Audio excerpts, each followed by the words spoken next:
The author tells us how to make a cup of tea. We may think that is making a tea a tough one? Anyone can make a tea.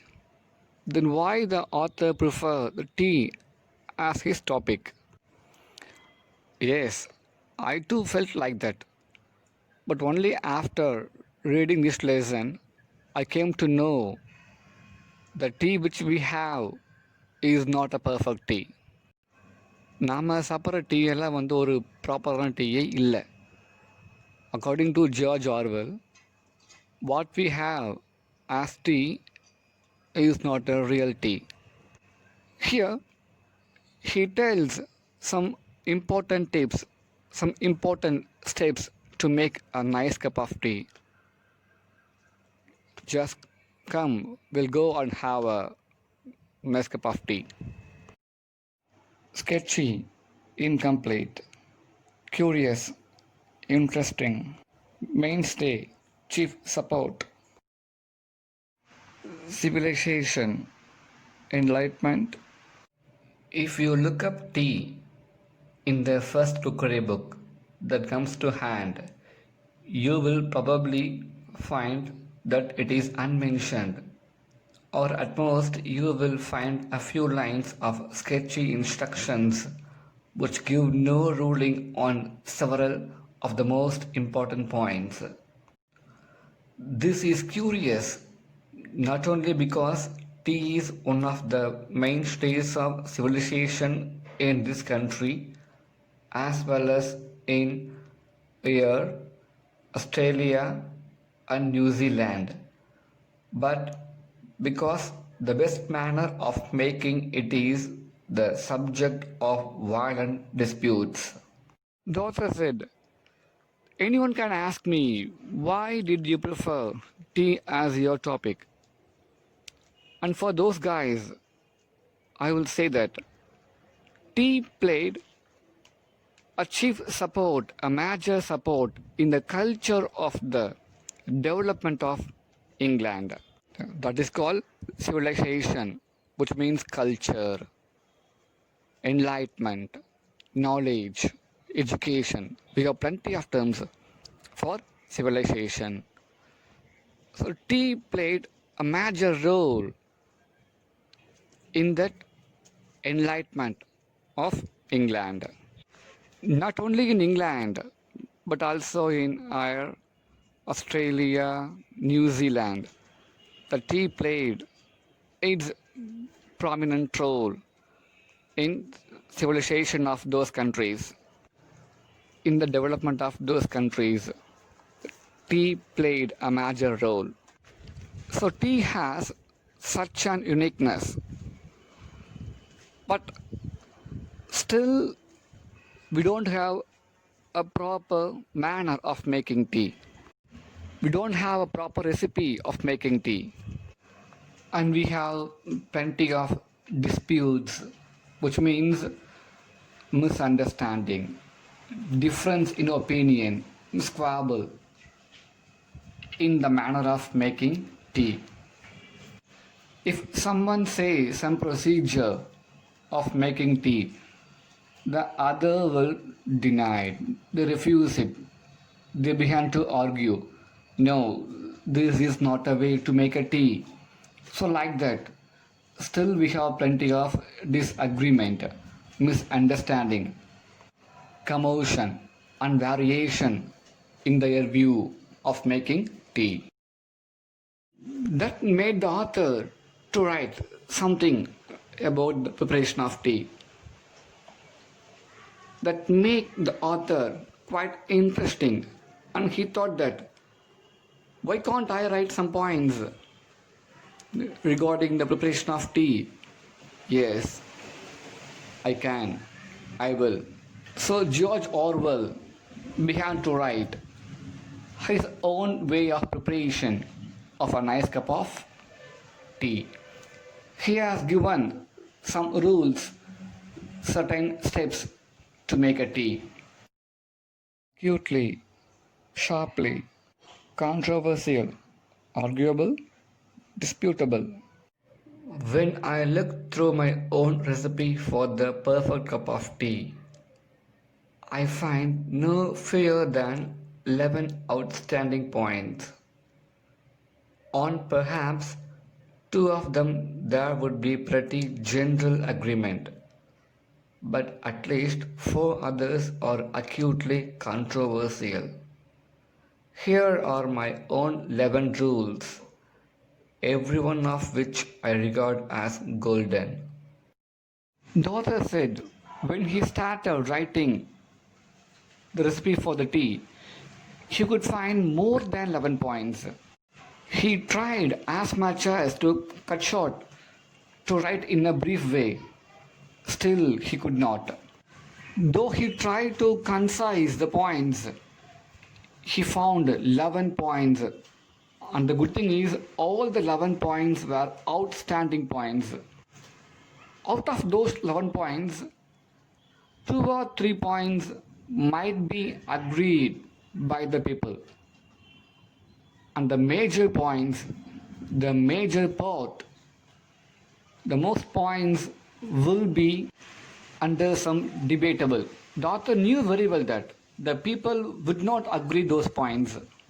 He knew that they would counterattack him, but still he gave all those 11 points. And those points are under some controversies.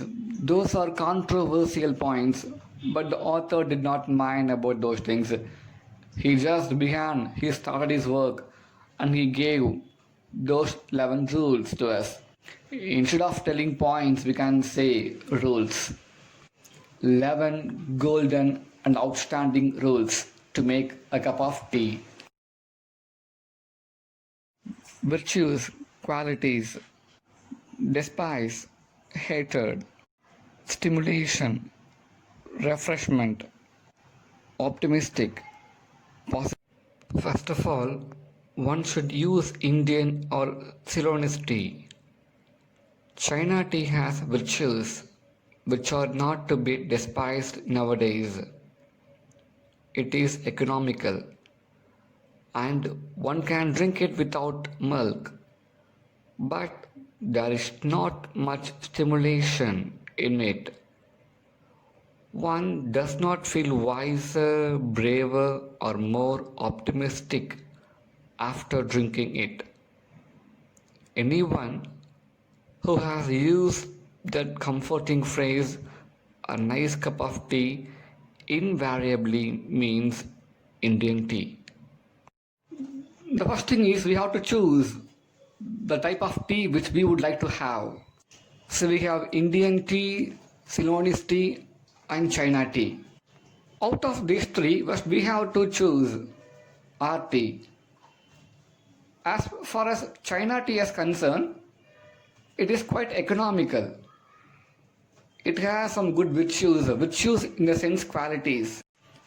It has its own purity, own name. Still some people prefer to have China tea. The main thing is it is economical.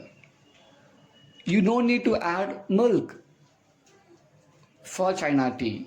So it should not be despised. Despised means hated. So we can't hate China tea. But the thing is, it won't stimulate us. Normally, why do we have tea? Why do we have tea? Just to stimulate us, isn't it? If we feel tired, if we have a cup of tea and we can feel some refreshment, it makes us to work somewhat fast. But here, the China tea won't stimulate us. It won't make the people wiser. Wiser in the sense knowledgeable. We won't take any good step because of this tea. Then it won't make us braver or optimistic. Optimistic means to think in a positive way. Because even though we have the tea, we have the China tea, we will feel the same tiredness.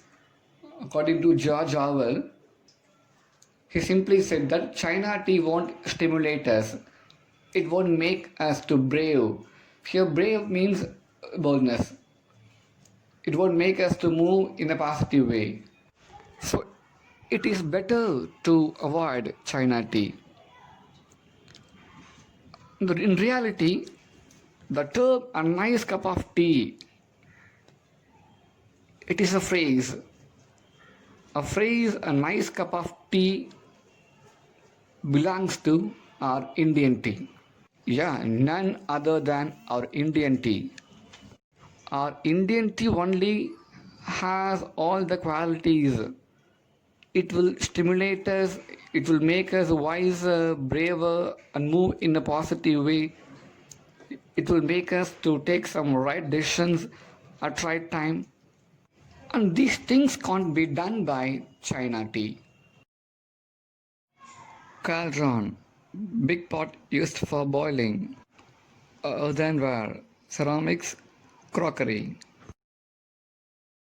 Secondly, tea should be made in small quantities, that is, in a teapot.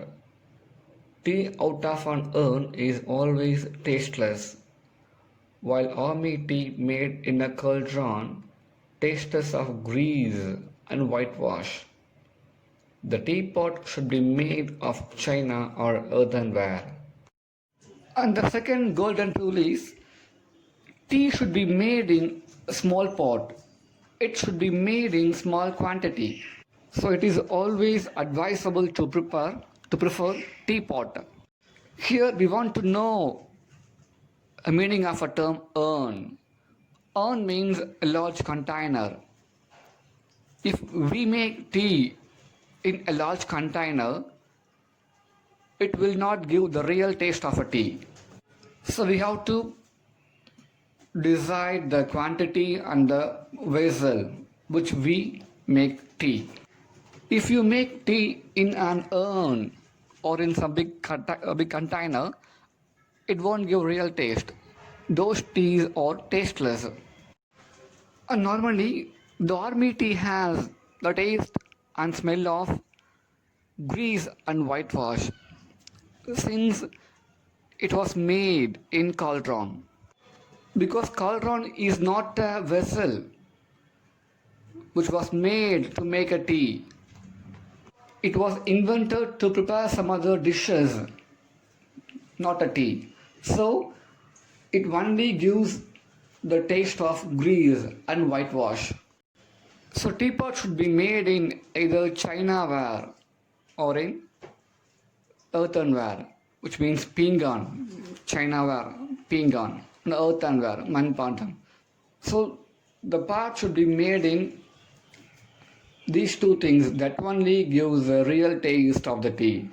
So our second rule is tea should be made in small quantity in chinaware or in earthenware. Silver or Britannia ware teapots produce inferior tea, and enamel pots are worse. Though curiously enough, a pewter teapot, a rarity nowadays, is not so bad. Thirdly, the pot should be warmed beforehand. This is better done by placing it on the hob than by a usual method of swilling it out with hot water. The tea which was made in Britannia ware or in silverware. Silverware we know that are silver. Britannia ware is also one of the type of vessel which we have. So the tea which are made in these two silverware or in Britannia ware are always inferior. Inferior means just low in quality. Those are less in rank. Those teas are tasteless. And the tea made in enamel pots are even much worse than those two. What is that enamel? See, enamel is just a hard and shiny substance which was given as a coating, that's all. It was not a vessel. It was something in the form of liquid. They have given enamel as a coating just to protect the vessel and to give some decorations, designs, that's all. That was the only thing which we can get from enamel. So the tea which was made in the vessel which has enamel was too worse. And we can prefer pewter teapot. Pewter, Pewter. It is nothing but a metal made from lead and tin. It will be grey in color. So that the tea which is made in pewter pot was okay. It was good. Here the author said that Britannia ware and the silverware are worse. And enamel pots are even much worse than those two. And pewter pot is somewhat okay. And the third golden rule is we have to heat the teapot beforehand. Beforehand means before we started to prepare the tea. We have to make our teapot warm. How? How can we make our teapot warm? By two ways. One is by placing the teapot on the hob. Hob means stove. Just placing the teapot on the stove. Or by swilling the teapot with hot water. So the author said you have two ways to heat your teapot before you start to make tea. One is to place the teapot directly on the stove, or just wash the teapot using hot water. Out of these two, we have to prefer any one. Yes, the right one is you should not swill out the teapot using hot water. You have to place the teapot on the hob. That should be done. Washing the teapot with hot water before the preparation of tea is not a fair thing. The real thing is the good thing is, the proper way is you have to keep the teapot on the hob, on the stove. That is his third golden rule. See, normally we can see this. If we take a flask to a tea shop, to some bakery to get a tea in parcel, the tea master normally washes the flask using hot water, isn't it? So you should not wash your teapot like that. You have to heat the teapot on the hob. That is his third golden rule. Quart, measurement of liquid. Brim, edge of the object. Rationing, restricting the consumption during war. Divide something in. Fourthly, the tea should be strong. For a pot holding a quart, if you are going to fill it nearly to the brim, 6 heaped teaspoons would be about right. In a time of rationing, this is not an idea that can be realized on every day of the week. But I maintain that one strong cup of tea is better than 20 weak ones. All true tea lovers not only like their tea strong, but like it a little stronger with each year that passes. A fact which is recognized in the extra ration issued to old age pensioners. And the fourth golden rule is the tea should be strong. We should always elect strong tea. Then only you can have the feeling of having tea.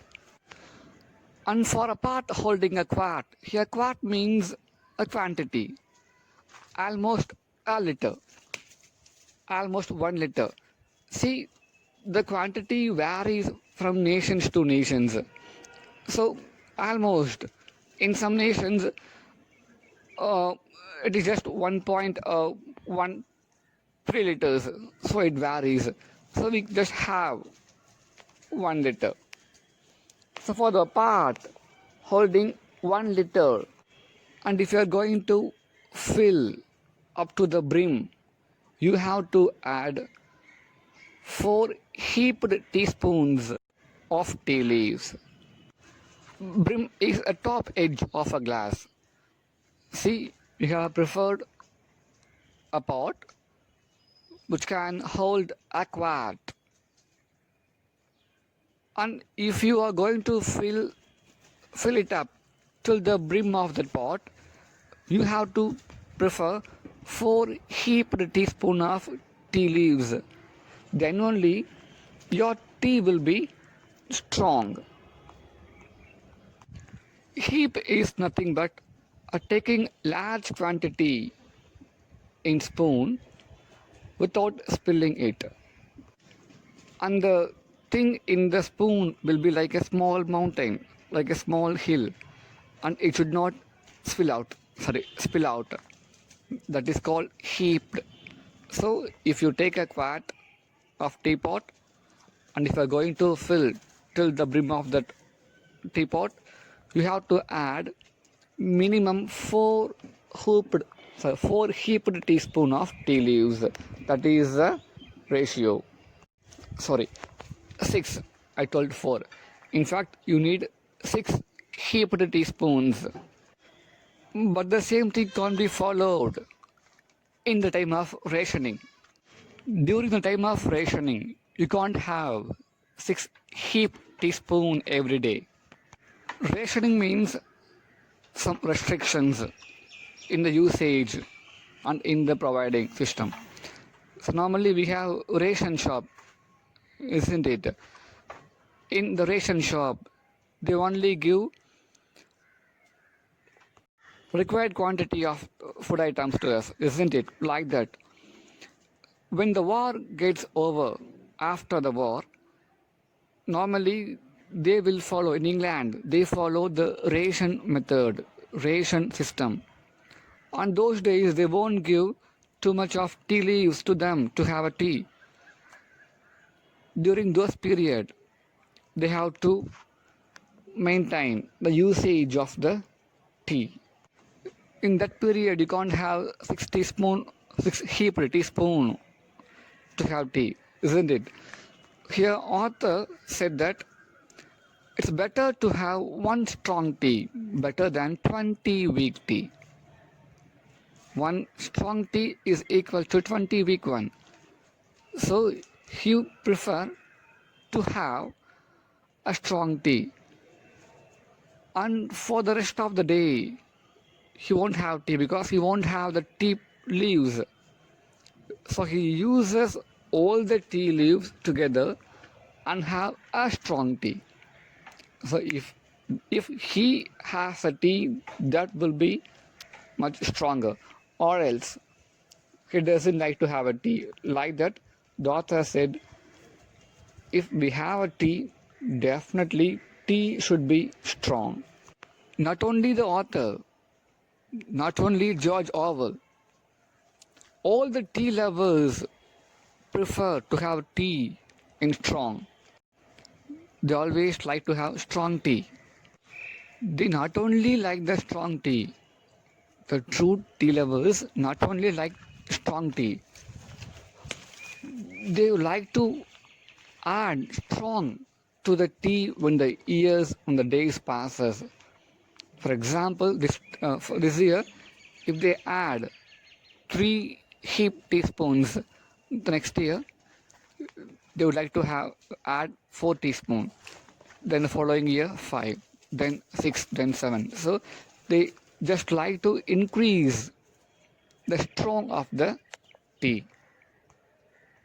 The good example for this is The government issued more number of tea to the old age pensioners.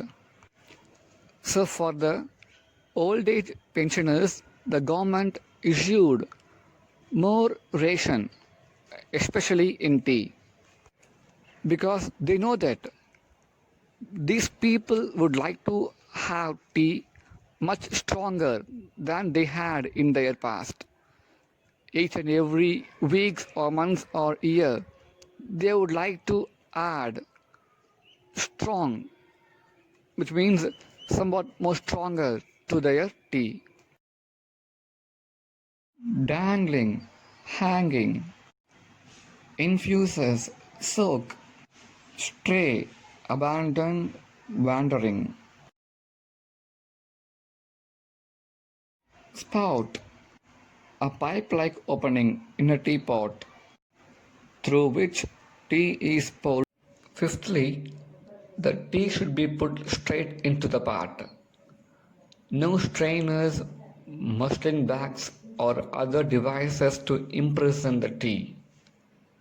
In some countries, teapots are fitted with little dangling baskets under the spout to catch the stray leaves, which are supposed to be harmful.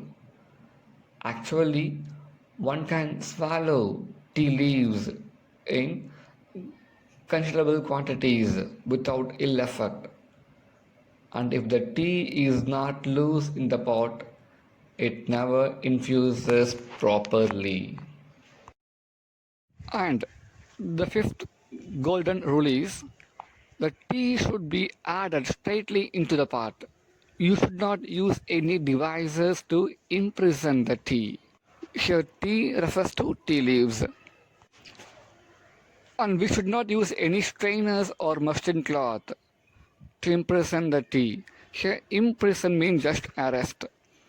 You have to let the tea leaves mingle with the tea, with that milk and water. See, nowadays we can see a small quantity of tea powder in small bag. If you order a tea, they just give a milk, sugar, and the small tea bag. As long as you just dip the tea bag in that milk, you can get the tea, isn't it? I hope that you can catch that. So you should not do those things. You should not do the things like that. You have to let the tea leaves just boil with that water. In fact, when you have the tea leaves should touch your lips. But nowadays, we can see some teapot. They just hang some small baskets in the small narrow opening of the teapot from where we just pour the tea. The duty of that dangling basket is just to strain the tea leaves. It just restrict. It prevent the tea leaves pour into your teacups. That is not a good thing. Because some people think that if you have the tea leaves, that will be quite harmful to you. But not like that. You can have some amount of tea leaves. It won't be harmful to you. So if we restrict the tea leaves to sink and to boil and to mix well with that water, it won't give the real flavor. So here we have to give freedom to the tea leaves to just mix with that water. Then only you can extract the real essence from the tea leaves. Then you can have a better tea. So here the author said you should not strain the tea leaves. You have to give freedom to the tea leaves in that water while it boils. Kettle, container with lid, use it for boiling water. Sixthly, one should take the teapot to the kettle and not the other way about. The water should be actually boiling at the moment of impact, which means that one should keep it on the flame while one pours. Some people add that one should only use water that has been freshly brought to the boil, but I have never noticed that it makes any difference. Then, the rule number 6 is we should not take a kettle to the teapot. Instead, we have to take the teapot to the kettle. Here we have to know what is kettle. Kettle is a container with a lid, which is used to boil the water. You can boil water in the kettle for tea. Nowadays we have electric kettle also. Why should we take the teapot to the kettle? Because if you take the kettle to the teapot in the traveling time, the heat of the water may be lost or may be reduced. That is why the author prefer not to take kettle but to take the teapot to the kettle. Now we may have a doubt. Definitely we have a doubt. Sir, how is it possible, sir? Within that few minutes or few seconds, will that water lost its heat? Just imagine the kettle is in the kitchen and you are sitting in a hall. So if you take a kettle from the kitchen to the hall to pour for you, it won't last too much. In the same way, if there is a function or it may in a hotel, so in those area, while they take kettle to the place where the guest are sitting, definitely it will take more time to pour water for all. In those type of time, definitely the water heat will be reduced. That is why they said that we should not take the kettle to the place of the teapot. Instead, we have to carry the teapot to the kettle. Because while you pour the hot water, the water should be boiled. The water will be in boiling. You have to pour in that heat. Then only you can have the real taste of the tea. You can have the feel of having tea. Because tea is something which we have to have in hot. See, we have cold coffee, but we don't have cold tea, isn't it? So tea is only made to have in hot. So kettle should be always in the form of heating. You should have flame. The kettle should be on the flame.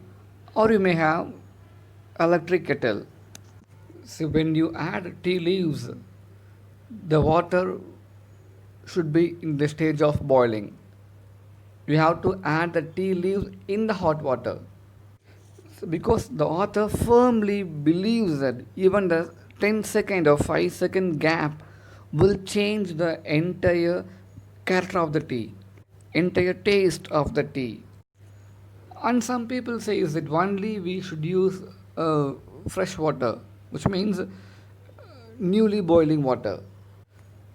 They will say that every day we have to change the water in the kettle. But the author said that he had not found any difference over there. The author only needed hot water, that's all. Because in hot water, definitely there won't be any bacteria. So it may be new or it may be in a kettle for a couple of days, it doesn't matter. To George Orwell, he said that while we add the tea leaves, the water should be in the stage of boiling. That's all. It may be new water or not. He said that the new boiling water, doesn't make any difference. It doesn't give any taste to the tea. So this is the rule number 6 of George Orwell. Seventhly, after making the tea, one should stir it, or better, give the pot a good shake, afterwards allowing the leaves to settle. Eighthly, one should drink out of a good breakfast cup.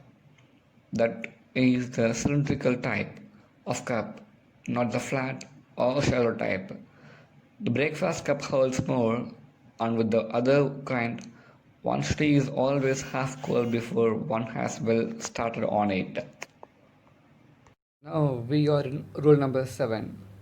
Here, Orwell said that we have to stir the tea.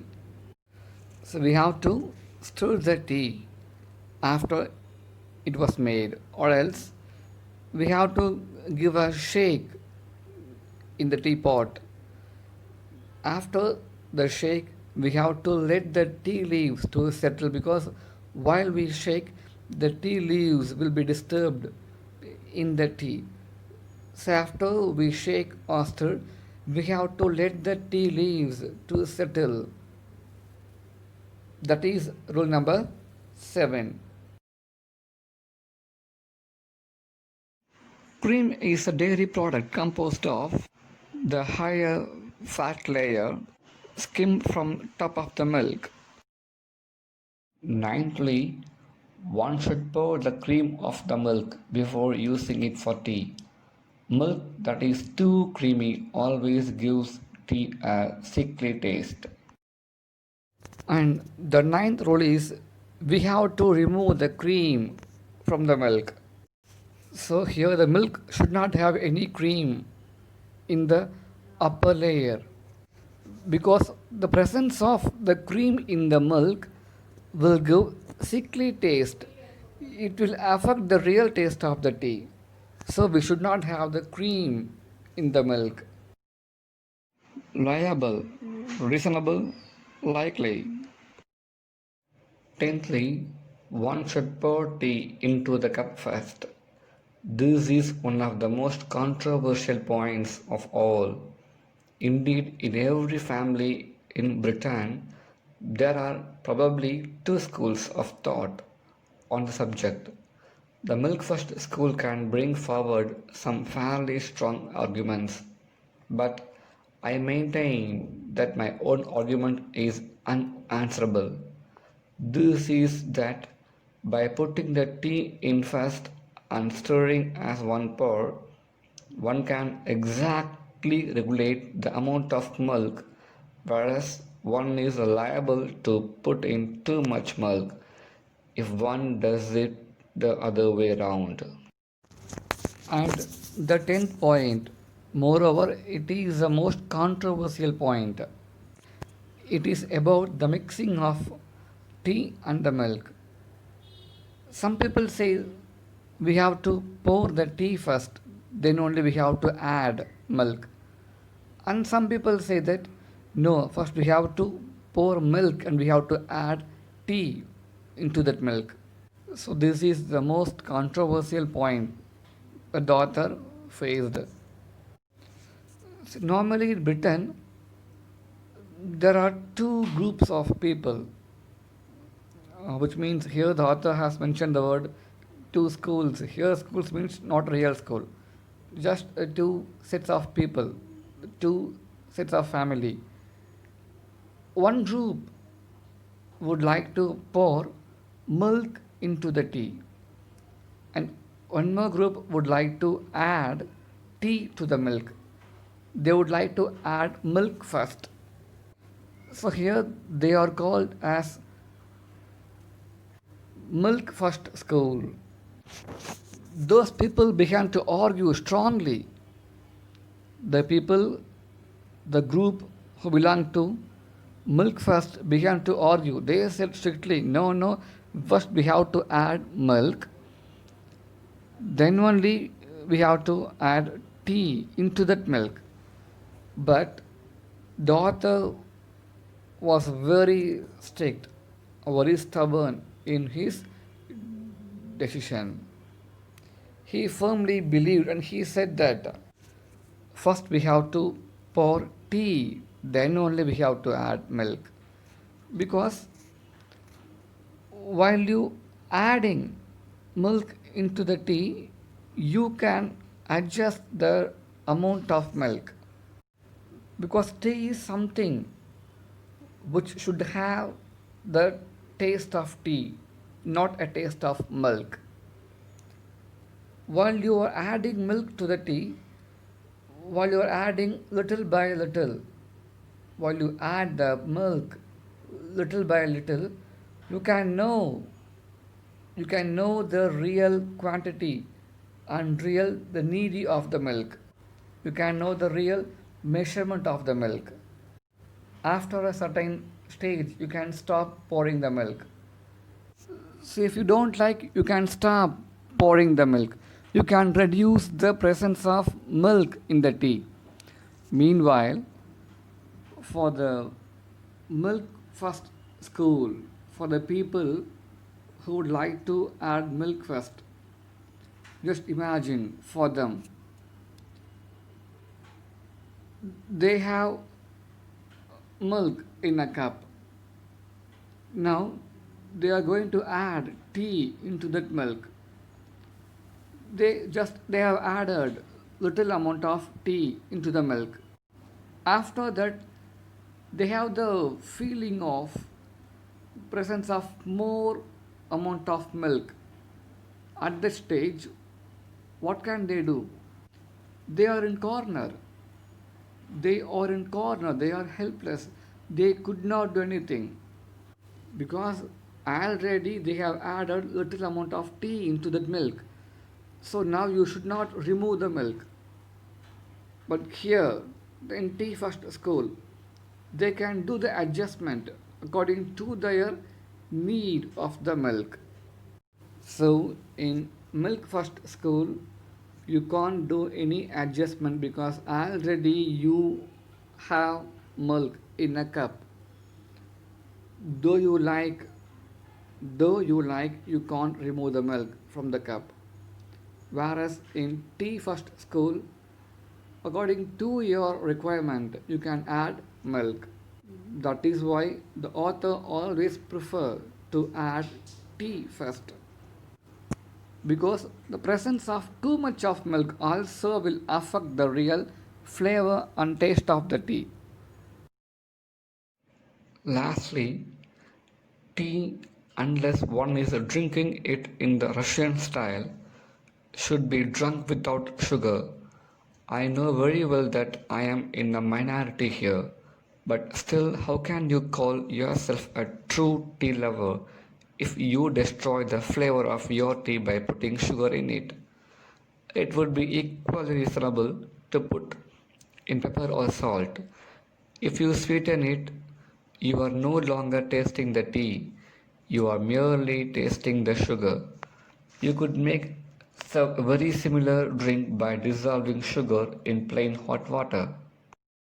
The last rule is about the adding of sugar. Whether sugar is needed for tea or not, that is his last rule. The people in Russia always like to have sugar in the tea. So, first decide if you would like to have Russian tea, you can have sugar, or else we should not have sugar in our tea. It should be drunk without sugar. Here, author said that he knew very well most of the people would not accept the absence of sugar in tea, but in real, we should not add sugar in the tea according to George Orwell, because he said that sugar will destroy the flavor and the taste of the tea. So the author said himself as minority, because most of the people would not accept the law of, the last rule of George Orwell about the preparation of the tea. Then he said one more thing. He said that the real tea lovers should not add sugar into the tea. So hereafter, if you would like to add sugar in the tea, Don't call yourself as a tea lover. You are not a real tea lover.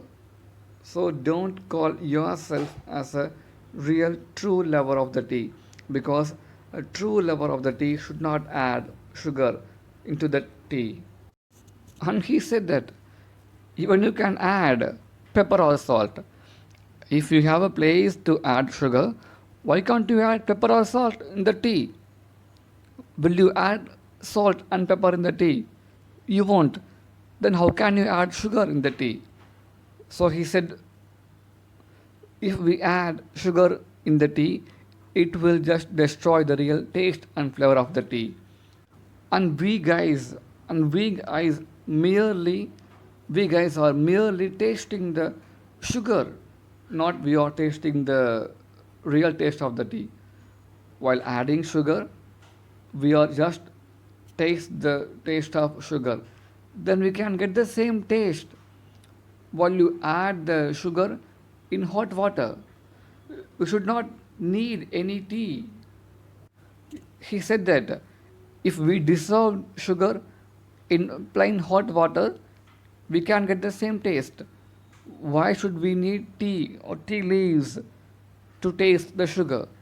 So author said that we should not add sugar unless we would like to have Russian tea, because people in Russia, only Russians would like to add sugar in the tea. Some people would answer that they don't like tea in itself, that they only drink it in order to be warmed and stimulated, and they need sugar to take the taste away. To those misguided people, I would say try drinking tea without sugar for say a fortnight, and it is very unlikely that you will ever want to ruin your tea by sweetening it again.